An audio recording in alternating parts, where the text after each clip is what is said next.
Good morning dear student. मैं Shankar 8th class की YouTube class में आप सभी का एक बार फिर से हार्दिक अभिनंदन करता हूं।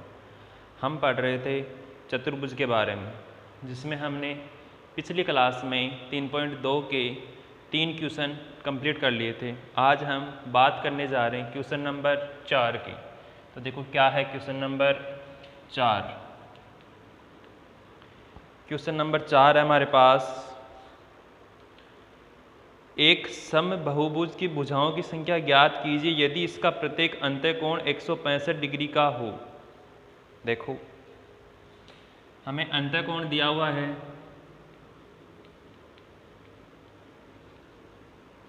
ये हमारे पास 165 डिग्री का। हम जानते हैं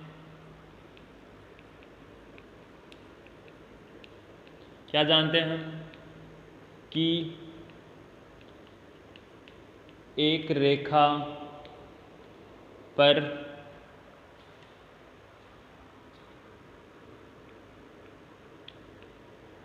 बनने वाले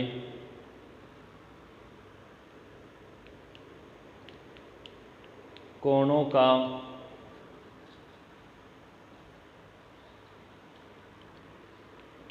योग 180 डिग्री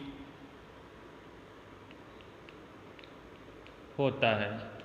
ठीक है, ये हम सब जानते हैं। अब देखो ये कोई समबहुभुज है, सपोज माना हमने कि वो चतुर्भुज ही है, जरूरी नहीं वो चतुर्भुज हो, पर हम समझने के लिए मान रहे हैं कि वो चतुर्भुज है। ठीक है, अब ऐसे बात करते हैं, जैसे सपोज करो ये इसका अंतःकोण है, ये 165 डिग्री का है। हमें मानना है, ऐसे मत देखना कि 165 का कैसे बन सकता है। इस पूरी रेखा पे बनने वाले कोणों का योग क्या हो जाएगा, 180। तो अगर अंतःकोण 165 है तो बाहर वाला कोण क्या हो जाएगा, 180 माइनस 165। ठीक है, ऐसे ही निकालोगे। इस लाइन का लिखने का मतलब वही है कि एक रेखा पर बनने वाले कोणों का योग अगर 180 होता है तो अंतःकोण प्लस बाह्य कोण का मान क्या हो जाएगा, 180। तो देखो अतः अंतःकोण प्लस बाह्य कोण बराबर 180 डिग्री। अंतःकोण का मान हमारे पास 165 प्लस बाह्य कोण बराबर 180 माइनस 165। सॉरी, इसको अब भेजेंगे ना हम उधर। तो बाह्य कोण क्या हो जाएगा हमारे पास,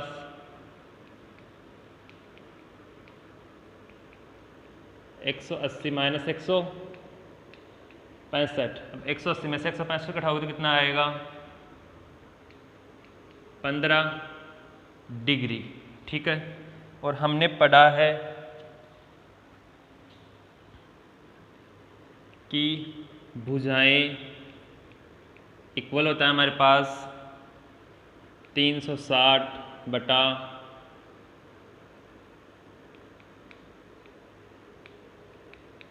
बाह्य कोण। तो 360 का मतलब 360 बटा बाह्य कोण का मान क्या है हमारे पास, 15। तो देखो 15 दूना 30, 2 बार कितने बच गए, 6 यहाँ से आगे 0 है, 60 में 15 चौक 60, यानी कि क्या आ गया हमारे पास, 24 डिग्री आ गया एक तरीके से। तो 24 डिग्री हमारा क्या हो जाएगा, 24 डिग्री नहीं आएगा, 24 भुजाओं की संख्या हो जाएगी हमारे पास एक तरीके से।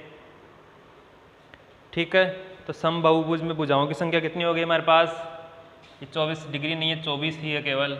आगे देखो क्वेश्चन,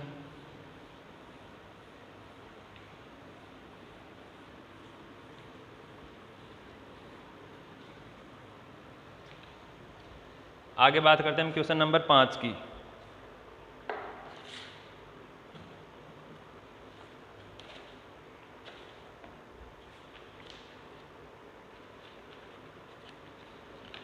क्वेश्चन नंबर 5 है हमारे पास कि क्या ऐसा समबहुभुज संभव है जिसका प्रत्येक बाह्य कोण 22 डिग्री का हो। ठीक है, क्वेश्चन नंबर 5, इसका ए दिया हुआ है हमारे को कि क्या ऐसा बहुभुज संभव है जिसका बाह्य कोण 22 डिग्री का हो। ठीक है, हम चेक करते हैं। देखो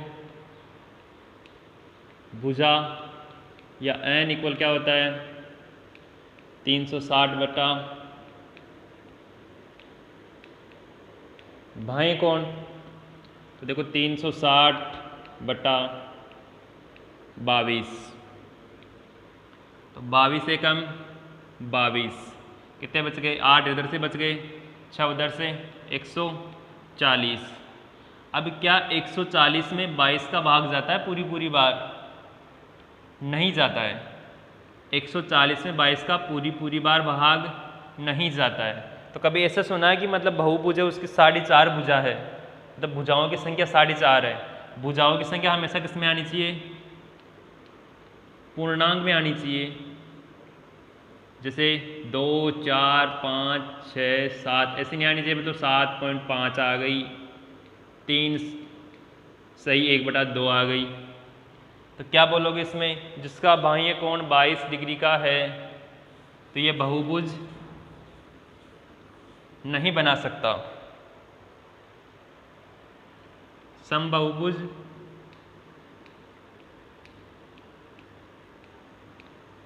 नहीं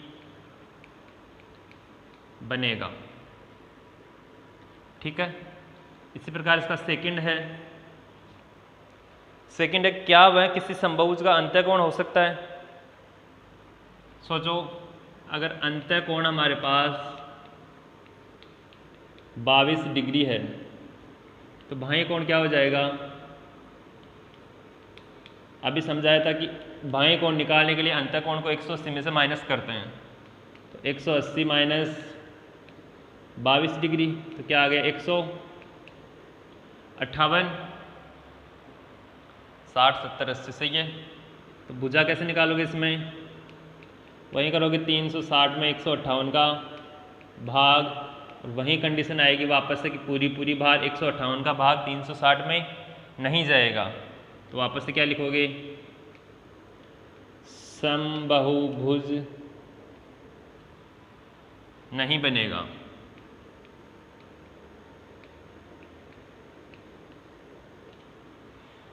इसी के साथ हमारी जो एक्सरसाइज 3.2 है वो ख़त्म है।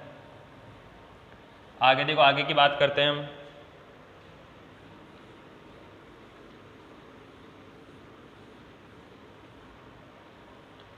हम बात करते हैं 3.2 की।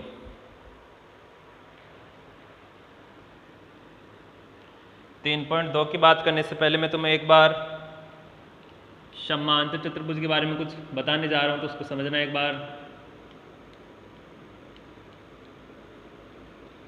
क्या होता है समांतर चतुर्भुज? मैंने प्रश्नावली स्टार्ट की थी उस समय भी बोला था कि चतुर्भुज अनेक प्रकार के होते हैं, पर जैसे जैसे हमारे काम आएंगे उस प्रकार से मैं आपको बताता रहूँगा कौन सा चतुर्भुज कैसे होता है, उसके क्या गुणधर्म होते हैं या उसकी क्या प्रॉपर्टीज होती है। देखो समांतर चतुर्भुज की बात करते हैं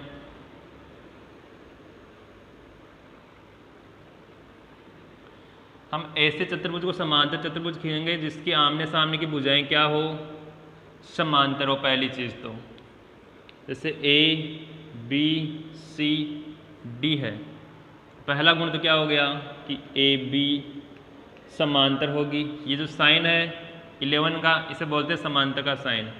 सी डी के समांतर हो गई, और ए डी समांतर होगी हमारी बी और सी के। फर्स्ट गुणधर्म तो ये हो गया। सेकंड गुणधर्म होता है इसका जो इसके सम्मुख कोण है, जैसे ए इक्वल सी, कोण बी इक्वल डी, यानी कि इसके सम्मुख कोण। अब एक के सम्मुख कोण कौन सा हो गया? ये वाला। डी के सम्मुख कोण ये वाला। तो इसके सम्मुख कोण क्या होते हैं? बराबर होते हैं। तीसरा गुणधर्म, अगर इसके विकर्ण को मिलाएं, मतलब इसके सम्मुख कोणों को हम मिलाएं ना, तो इसके विकर्ण बन जाते हैं। तो विकर्ण का जो सेंटर बिंदु है यानी कि प्रतिच्छेद बिंदु है उसको हम O माने ना, तो इसके विकर्ण समद्विभाजित करते हैं, यानी कि AO बराबर OC होगा और OB बराबर OD होगा। तीन चीज़ें समझ में आ गई। सम्मुख कोण बराबर होते हैं, आमने सामने की भुजाएं समांतर होती है, ठीक है, ये समांतर भी होगी, लंबाई में भी बराबर होगी एक तरीके से। चौथा गुणधर्म होता है इसका, जो इसके आसन कोण होते हैं ना वो समपूरक होते हैं। अब आसन कोण की बात करूँ तो मतलब जो इसके आसपास के कोण होते हैं, जैसे B और C की बात करोगे तो कोण B प्लस कोण C बराबर 180, क्योंकि समपूरक का मतलब ही 180 होता है। इसी प्रकार A और D की बात कर लो, A और B की बात कर लो, D और C की बात कर लो। A और C का योग मत कर देना, क्योंकि ये आसन कोण नहीं है। इसके आसन का मतलब होता है पास पास के कोण, उसमें छोड़ना मत किसी को। तो ये चार गुणधर्म होते हैं हमारे पास समांतर चतुर्भुज के। इसी आधार पर हमारा जो फर्स्ट क्वेश्चन है वो सोल्व होगा।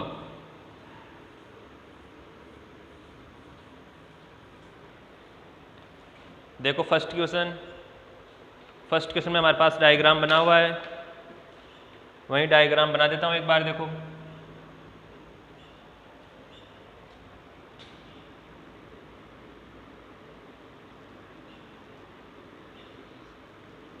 ये भुजा इसके समांतर है, ये वाली भुजा इसके समांतर है। नाम दिया हुआ है इसका ABCD। इसके विकर्ण है AC और BD, और विकर्णों का जो प्रतिच्छेद बिंदु है इसको मान रखा है O। क्वेश्चन है ABCD एक समांतर चतुर्भुज है, प्रत्येक कथनों को परिभाषा या प्रयोग द्वारा किए गए गुण द्वारा पूरा कीजिए। फर्स्ट है इसका AD। देखो AD किसके बराबर होगा? BC के बराबर होगा। क्यों होगा? क्योंकि समांतर चतुर्भुज की आमने सामने की भुजाएं समांतर भी होती है और बराबर भी होती है। सेकंड है इसका कोण DCB। अब कोण DCB देखो कौन सा है, कोण DCB यानी कि इस कोण की बात कर रहा है। ये कोण किसके बराबर होगा?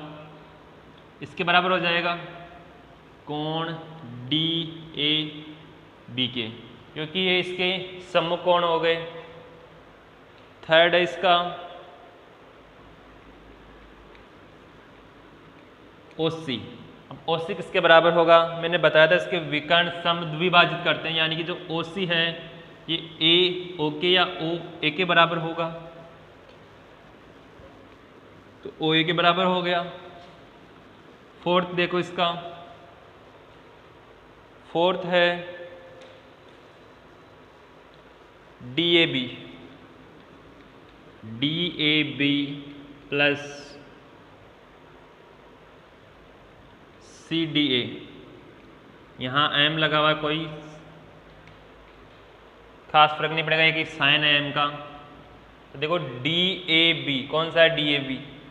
DAB यानी इस एंगल की बात कर रहा है। आगे CDA यानी इस एंगल की बात कर रहा है। देखो ये दोनों एंगल पास पास के हैं। पास पास के एंगल होते हैं वो आसन कोण होते हैं, और आसन कोण क्या होते हैं? संपूरक। ये मैंने अभी कुछ समय पहले बताया है, तो इनका योग क्या हो जाएगा? 180। इसी के साथ हमारा जो फर्स्ट क्वेश्चन है वो कंप्लीट है। आगे देखो बात करते हैं सेकंड क्वेश्चन की।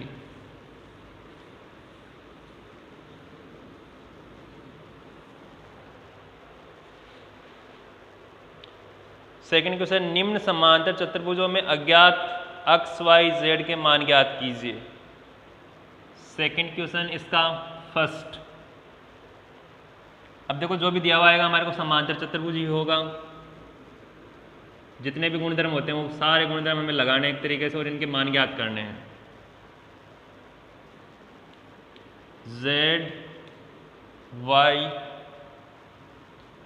x और इसका मान दिया हुआ हमें 100, और इसका नाम भी दिया हुआ है ए बी सी डी।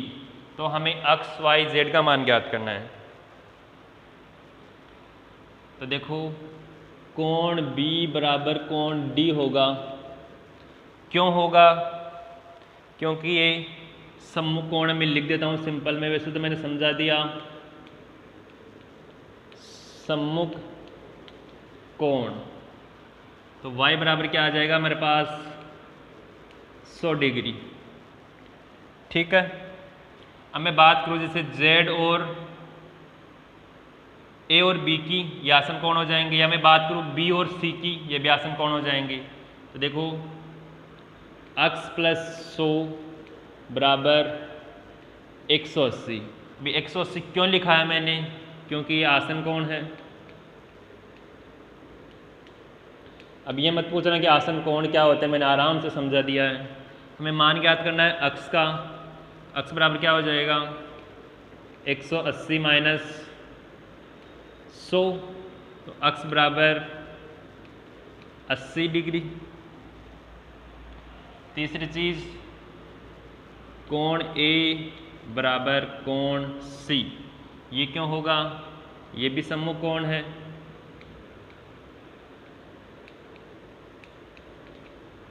सम्मुख कोण तो Z इक्वल क्या आ जाएगा हमारे पास 80 डिग्री। कोण Z की बात कर रहा हूँ मैं एक तरीके से, यहाँ भी लगा लेना चाहिए कोण, यहाँ भी लगा लेते हैं, यहाँ भी लगा लेते हैं और यहाँ भी लगा लेते हैं।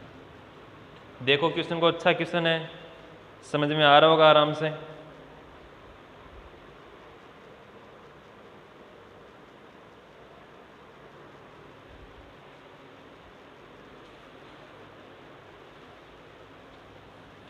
आगे देखते हैं इसका।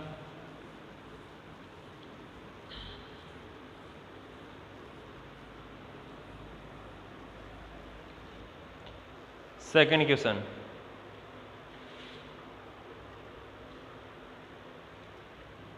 है देखो इस प्रकार से।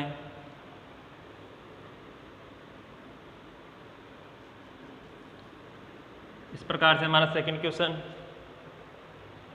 इसका मान दिया हुआ है 50, इसका मान दिया हुआ है x y, इसका मान दिया हुआ नहीं है और इसका मान पूछ रहा है हमारे से z। x y z का मान ज्ञात करना है एक तरीके से। इसका मान मानो जैसे w। ठीक है। तो w इक्वल क्या हो जाएगा 50। क्यों होगा? क्योंकि w 50 का सम्मुख कोण है। तो यहाँ लिख देता हूँ वापस से मैं, सम्मुख कोण। इसी प्रकार से अगर w 50 आ गया तो z का मान क्या आएगा? देखो कोण w ले लो यहाँ पे, w प्लस z इक्वल 180। क्योंकि ये एक रेखा पर बनने वाले कोण है, तो यहाँ सीधा लिख रहा हूँ मैं रैखिक युग्म। रैखिक युग्म। हमें मान किसका चाहिए? z का। z इक्वल क्या आ जाएगा 180 माइनस w, तो z इक्वल 180 माइनस w का मान क्या निकाला हमने 50, तो z इक्वल क्या आ जाएगा 130 डिग्री। आगे देखो हमारे पास w का मान आ गया, तो हम y का मान भी निकाल सकते हैं। देखो y प्लस w बराबर 180 डिग्री। क्यों? क्योंकि ये आसन कोण है। अब y का मान हमें पता नहीं है, w का मान हमें पता है, कितना दिया हुआ है 50 बराबर 180 डिग्री। w का मान 50 ही है ना, तो y इक्वल क्या आ जाएगा 180 माइनस 50, बराबर 130, ये मान आ गया y का। अक्स का मान क्या आ जाएगा, देखो ऊपर लिख रहा हूँ मैं, थोड़ा सा नीचे दिखाई नहीं देगा शायद। कोण अक्स बराबर कोण y, क्यों? क्योंकि ये सम्मुख कोण है।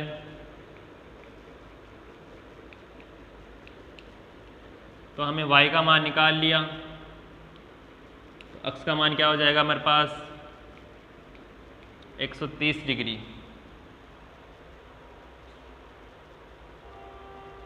सेकंड था ना ये, अक्स का मान 130 डिग्री, सही है ये। आगे देखो थर्ड क्वेश्चन इसका,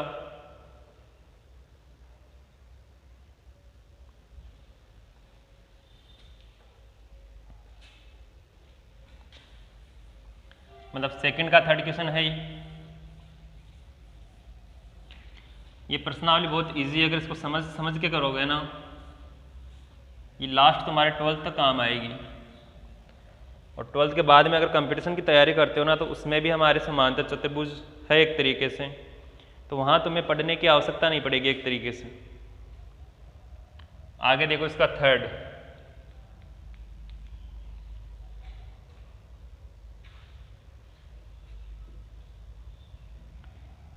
हमारे पास इस प्रकार से बना हुआ।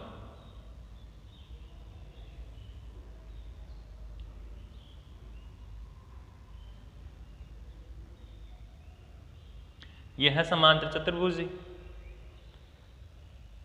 चौंकने की आवश्यकता नहीं है कि क्या होगा। Z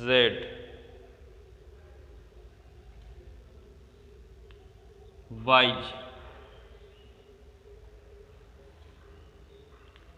अक्स, और इसका मान दिया हुआ है 30, सही है। अब एक बार के लिए सोचो, ये क्या बन रहा है, त्रिभुज बन रहा है, ठीक है, और ये दो रेखाएं आपस में क्रॉस कर रही है, तो जो ये एंगल है ना, वो इस एंगल के बराबर होगा, क्योंकि इसे बोलते हैं हम शीर्षाभिमुख कोण। तो ये 90 का बता रखा है, तो अक्स बराबर भी क्या आएगा 90 डिग्री आएगा। और 90 डिग्री क्यों आएगा, क्योंकि ये शीर्षाभिमुख कोण है। शीर्षाभिमुख, आगे और आ जाएगा शीर्षाभिमुख कोण, और समझा दूंगा क्या होता है शीर्षाभिमुख कोण। अभी केवल इतना ध्यान रखना कि जब दो रेखाएं क्रॉस करती है ना, तो ये कोण अगर अक्स है तो ये कोण भी अक्स होगा, ये कोण अगर वाई है तो ये कोण भी वाई होगा। इसे बोलते हैं हम शीर्षाभिमुख कोण। अब देखो वाई, अक्स और 30, ये तीनों मिलकर एक त्रिभुज का निर्माण कर रहे हैं। तो कोण वाई प्लस कोण अक्स प्लस 30 इक्वल क्या आ गया 180। अब मैं बहुत बार बता चुका हूँ कि एक त्रिभुज के तीनों कोणों का योग 180 होता है, तो यहाँ बताने की आवश्यकता नहीं है, लिखने की भी आवश्यकता नहीं है। अक्स का मान हमने ज्ञात कर दिया, तो वाई का मान क्या आ जाएगा 180 माइनस 30, अक्स का मान क्या आया अभी 90 डिग्री। तो कोण वाई का मान क्या आ जाएगा हमारे पास 30 और 90 को ऐड करो कितने हो गए 120, 120 80 में से घटाओगे तो 60 डिग्री। y का मान आ गया हमारे पास 60 डिग्री। अब हमें निकालना है z का मान। तो देखो एक गुणधर्म और होता है हमारे पास, समझना नॉर्मल, ये कोई समांतर रेखा है, ये भी कोई समांतर रेखा है, इन दोनों को कोई रेखा काट रही है, इसे मानो इस प्रकार से। इस कोण का मान अक्स है, इस कोण का मान भी अक्स होगा। क्यों होगा, इसे बोलते हैं एकांतर कोण।